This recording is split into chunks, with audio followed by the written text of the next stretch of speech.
আসসালামু আলাইকুম বন্ধুরা, আশা করি সবাই ভালো আছেন। আজকের ভিডিওতে আমরা আলোচনা করব একটি বহুল ব্যবহৃত অ্যান্টিবায়োটিক ঔষধ অ্যাক্টিকাল সম্পর্কে। এই ঔষধটির উপকারিতা কী, আবার কি কি পার্শ্ব প্রতিক্রিয়া বা ক্ষতি হতে পারে সবই বিস্তারিত বলবো, তাই ভিডিও শেষ পর্যন্ত থাকুন। অ্যাক্টিকাল কি? বন্ধুরা, অ্যাক্টিকাল মূলত একটি অ্যান্টিবায়োটিক ঔষধ। এতে থাকে সেফিক্সিম নামক উপাদান, যা সেফালোস্পোরিন গ্রুপের অ্যান্টিবায়োটিক। সাধারণত এটি ব্যবহার করা হয় বিভিন্ন ব্যাকটেরিয়াল সংক্রমণ এর চিকিৎসায়। ভাইরাস দ্বারা সৃষ্ট রোগে এটি কার্যকর নয়, যেমন সর্দি, কাশি। অ্যাক্টিকালের উপকারিতা। চলুন জেনে নেই অ্যাক্টিকালের উপকারিতা বা কোন কোন রোগে এটি ব্যবহার করা হয়। শ্বাসতন্ত্রের সংক্রমণ, সাইনোসাইটিস, ব্রঙ্কাইটিস, নিউমোনিয়া, টনসিলাইটিসে এটি ভালো কাজ করে। কান, নাক ও গলার ইনফেকশন যেমন ওয়াইটিস মিডিয়া বা ফ্যারিঞ্জাইটিস। মূত্রনালীর সংক্রমণ, ইউটিআই, প্রস্রাবে জ্বালা, ব্যথা বা সংক্রমণে এটি কার্যকর। টাইফয়েড, জ্বর, অনেক ক্ষেত্রে চিকিৎসকের পরামর্শে এটি দেওয়া হয়।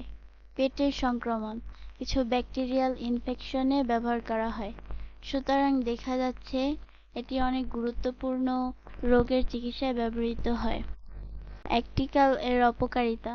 এবার আসি এর পার্শ্ব প্রতিক্রিয়া বা ক্ষতির দিকে।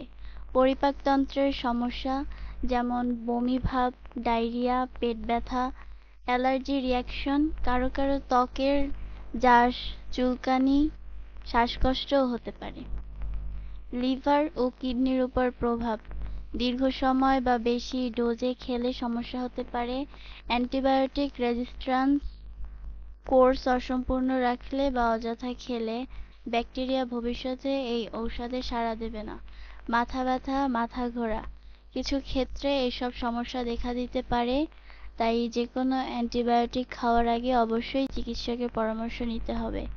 সতর্কতা, মনে রাখবেন চিকিৎসকের প্রেসক্রিপশন ছাড়া এই ঔষধ খাওয়া উচিত নয়। গর্ভবতী বা স্তন্যদানকারী মেয়েদের ক্ষেত্রে সাবধানে ব্যবহার করতে হবে। ঔষধের সম্পূর্ণ কোর্স শেষ করতে হবে, মাঝপথে বন্ধ করা যাবে না। কারো যদি পেনিসিলিন বা সেফালোস্পোরিনে অ্যালার্জি থাকে তবে অবশ্যই চিকিৎসকের পরামর্শ নিতে হবে।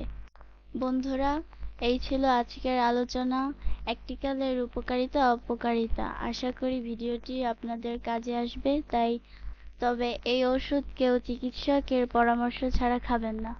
ভিডিওটি ভালো লাগলে লাইক, কমেন্ট আর শেয়ার করতে ভুলবেন না।